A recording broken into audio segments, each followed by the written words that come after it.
Hello aspirants, a very good morning to all of you. So friends, many of the aspirants will mix up the concepts of ethnography and ethnology. But if you see from the perspective of anthropology, there is a huge and big difference between studying the cultures and analyzing the cultures. So friends, in today's discussion, let us try to systematically understand what is ethnography and how this ethnography is different from the concept of ethnology. So I hope when you are an anthropology aspirant, so you might be very well aware of this aspect that culture and society are very central in the field of socio-cultural anthropology. So studying cultures and analyzing different cultures is very important aspect. So actually ethnology and ethnography are nothing but two important methods in anthropology which helps us to understand different cultures. So friends, in today's discussion, let us know more about these two important concepts. So first, let us begin and let us try to understand with what is ethnography, and let's try to explore more about some of the classic works of ethnography. And then let us try to understand what is ethnology, and then let us try to explore some of the classic ethnology works. So then let us try to explore about the differences between ethnography as well as ethnology. So that would be our major quest in today's discussion. So friends, myself, Dr. Suresh Uramkunda, and we are just going to know about this particular concept. So let's begin the concept without wasting any much of time. So first, let us try to understand this concept. So what is ethnography? So if you see from the perspective of ethnography, so friends, generally ethnography has been derived from two Greek words. So ethnos and graphia. So here ethnos, the word, basically it connotes or it refers to something related to culture. So culture and cultural behavior. Graphia, wherever you get the word graphia refers to describe. So when you describe something, that refers to graphia. So here ethnography basically refers to systematic description of a particular culture. Remember this. So we are saying of a particular culture. We'll take up a particular culture and we will systematically describe it in a systematic fashion. So that's basically known as ethnography. So you might have heard of this word, ethnographic study. Can you able to recollect that? So ethnographic study, basically it includes a systematic description of a particular culture with a kind of immersive study. So that means what we will do here, so generally we'll become either a member or we will try to observe a particular community. Then we will try to write a detailed account of it in the form of a detailed description. So such a detailed description is nothing but ethnography. Is that clear for you? So just look at this image. So what is happening here? So there is a tribal person and there is an anthropologist. So an anthropologist is collecting the information from the tribal people in a systematic manner and she is making an account of it. Are you able to understand this? So this is how. So an immersive study of a single culture through fieldwork and participant observation basically refers to ethnography. So I hope it is very clear to you now.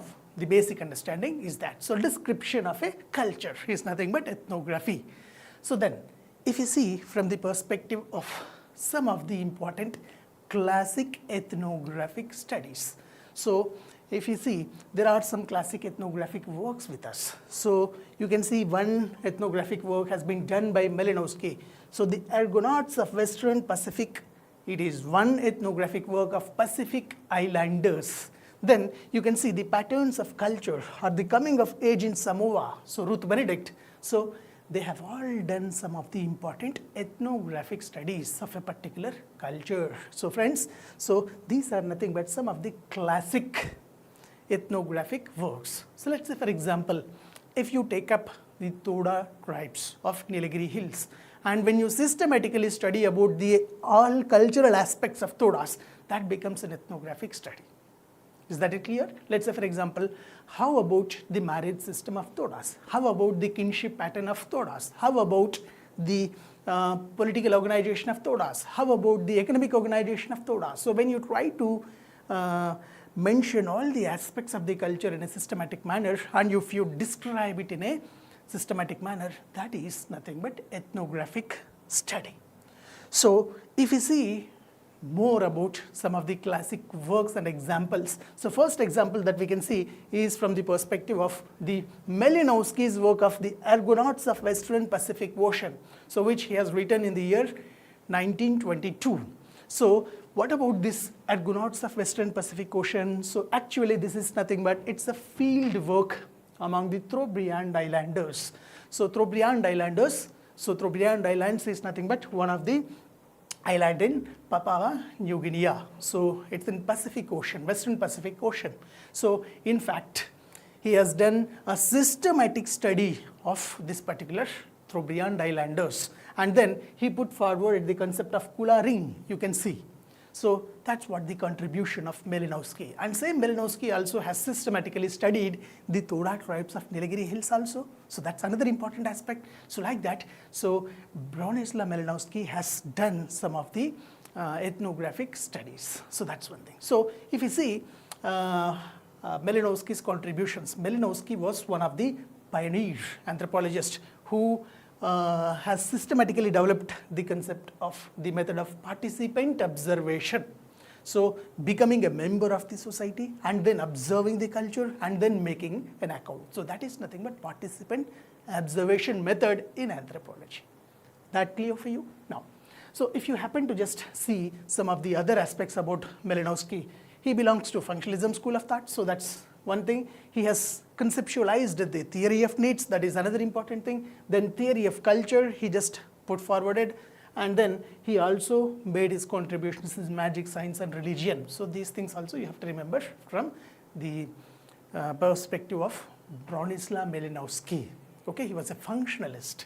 So that's one thing. Then, if you see next important ethnographic work, we have Margaret Mead's Coming of Age in Samoa, which she has done in the year 1928. So coming of age in Samoa. So Margaret Mead belongs to Culture Personality School in Anthropology. So culture personality school. So how culture influences the personality. So that was the basic thing. So where she has systematically studied about the adolescent personality. So how adolescent personality and culture will be influenced. So that is one thing. So in Samoa, she has done with this kind of ethnographic study. So then she also in fact questioned the Western assumptions about the human development. So that's one of the significant contributions of the Margaret Mead. So then if you see A.R. Radcliffe Brown. So Radcliffe Brown has systematically done an ethnographic study of the Andaman Islanders in 1922. So Andaman Islanders. So what he has done, so he focused on developing the kinship and the social structure of the Andaman Islanders. So he has systematically put forwarded and contributed to social structure, studying social structure. So that is one thing. And in fact, he developed the framework for structural functionalism. So Radcliffe Brown. So you have to remember this also. So that's one thing. So structural functionalism contributed in social structure, and he also developed in the systematically developed the ethnology also. So that's one thing we can just remember from the perspective of our Radcliffe Brown. Is that clear?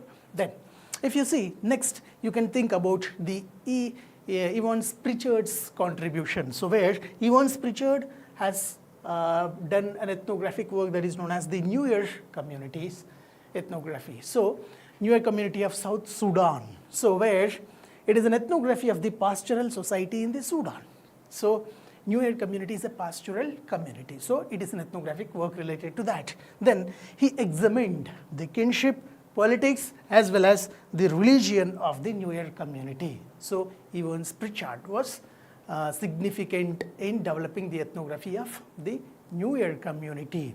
So New Year community is a matrilineal community. Try to remember that.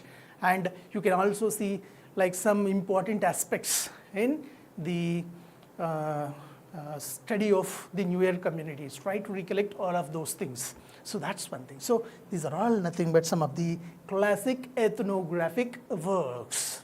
So you can see here, It is a systematic ethnographic study, systematic study of the culture of Nears. It's a systematic cultural study of Andaman Islanders. It is a systematic study of the Samoan girls. It is a systematic study of the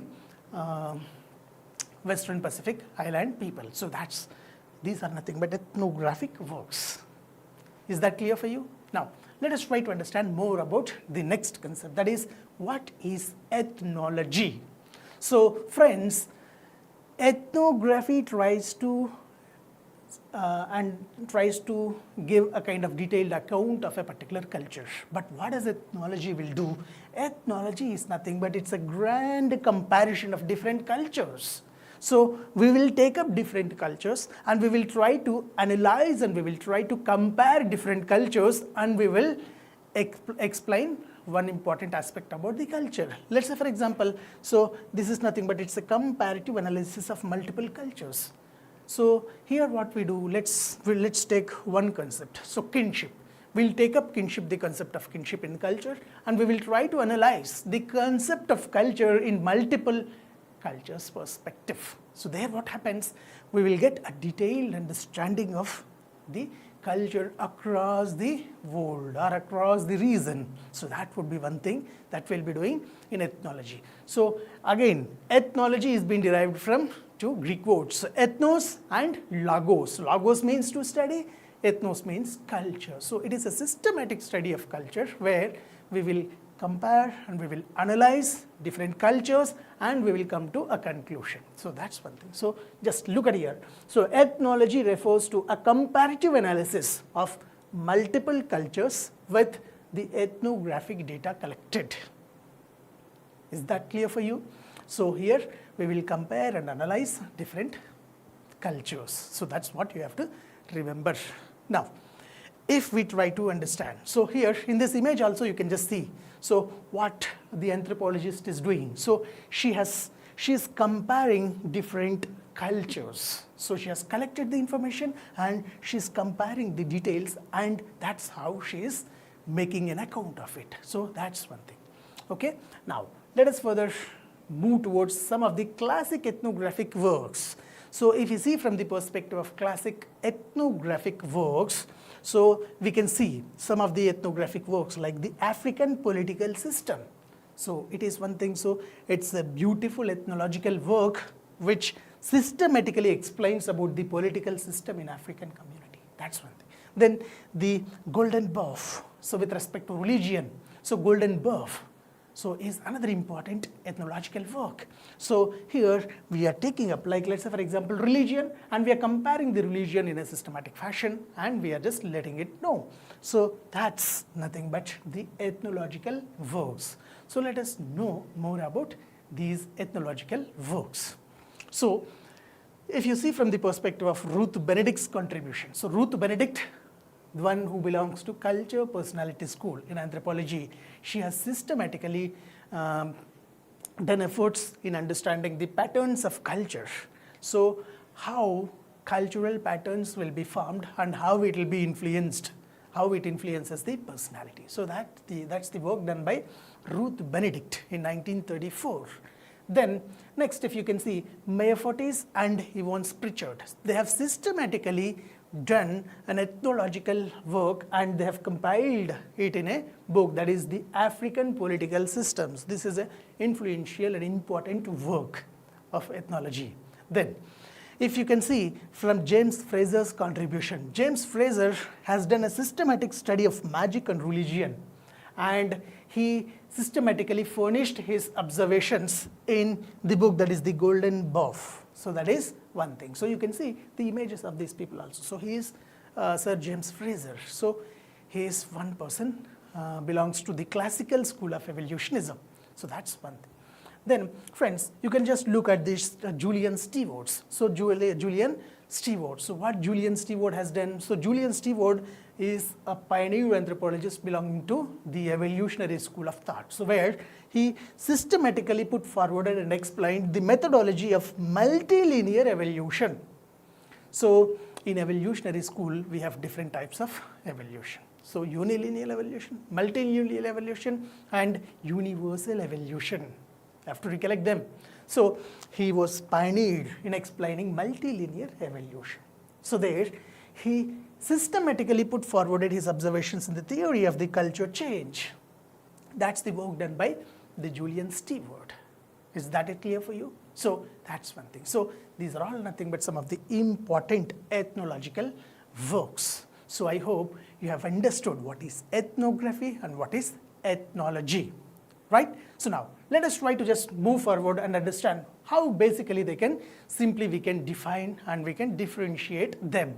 So first, if you see what is ethnology, ethnology basically is nothing but it compares and analyzes different cultures to find similarities and differences among the cultures. So that's ethnology. Whereas ethnography is nothing but it's an in-depth study of a single culture through field work. So that is another important thing about the ethnography. So if you see what are the various methods used in ethnography, so we will regularly use some of the methods like participant observation is one method, and interview or questionnaire is one another method, or like field work or field notes is another important method. So like that we will use different methods to make an account of the ethnography. So that's one thing. Then friends, if you see from the perspective of ethnology, ethnology is based on the ethnographic data collected by others. So some of the scholars will collect some ethnographic data, and based on that ethnographic data, we will try to compare and analyze different cultures. So that's what we do in ethnology. Is that clear for you? Now, if you look at examples, so Margaret Mead has done a systematic ethnographic work in Samoan girls. So that's an ethnography. Bronislaw Malinowski has done a systematic ethnographic work in Trobriand Islanders. So that's an ethnographic example. Then if you see ethnology, when we try to compare the kinship systems across the societies, or when we study marriage customs globally and we make an account, then that is known as ethnology. Is that clear? So that's how we can basically differentiate both of them. So that's one thing, friends. Now let us further try to explore and know about some of the important differences, key differences between them. So look at this, so how they can be differentiated. So if you look from the perspective of the focus area, so the focus area in ethnography is a single culture. We will study a single culture, let's say study of Todas, study of Baigas, study of Mundas, study of Orovans, or study of Newers. So this is nothing but ethnography. So single culture will be focused. Whereas in ethnology, we'll focus on multiple cultures, but an aspect of a culture. Marriage, global study of marriage in different tribes, like kinship studies in different tribes. So that's the subject matter of ethnology. Is that clear for you? Now, if you look from the methods involved, so here fieldwork and observation, as we have discussed, some of them are like that. Then if you see in ethnology, we will go for comparison of the cultures or analysis of the culture. So that's the method that we use here. Then how about the data? So in ethnography, we will use first-hand data or primary data. That means anthropologist himself or herself, they will involve and they will collect the information directly. So that's why we are calling it as first-hand data or primary information. Whereas in ethnology, it's not the case. So we'll be using secondary data, or we'll be collecting the second-hand information. So that's one important aspect. So then if you see in ethnology, so we will go for cultural generalization. So that's one thing. So here outcome is like cultural description. So that's what we'll be doing in ethnography. So friends, I hope you're clear with some of the basic differences. So now example, we have understood so many examples. So Malinowski's work in Trobriand Islanders is an ethnographic work. So ethnology, cross-cultural study of family systems across the world or across different tribal cultures. So that's ethnology. So this is all about different aspects related to ethnography and ethnology. So this is one thing that you have to remember. So friends, this is a very, very important concept that every anthropology aspirant must and should know. So this is what I wanted to share with you for today. So friends, let us meet in another important discussion with another important topic. So till then, take care, goodbye. Till then, we'll meet again. So it's me, your Dr. Suresh Guramkunda, signing off. Thank you all of you for watching the video.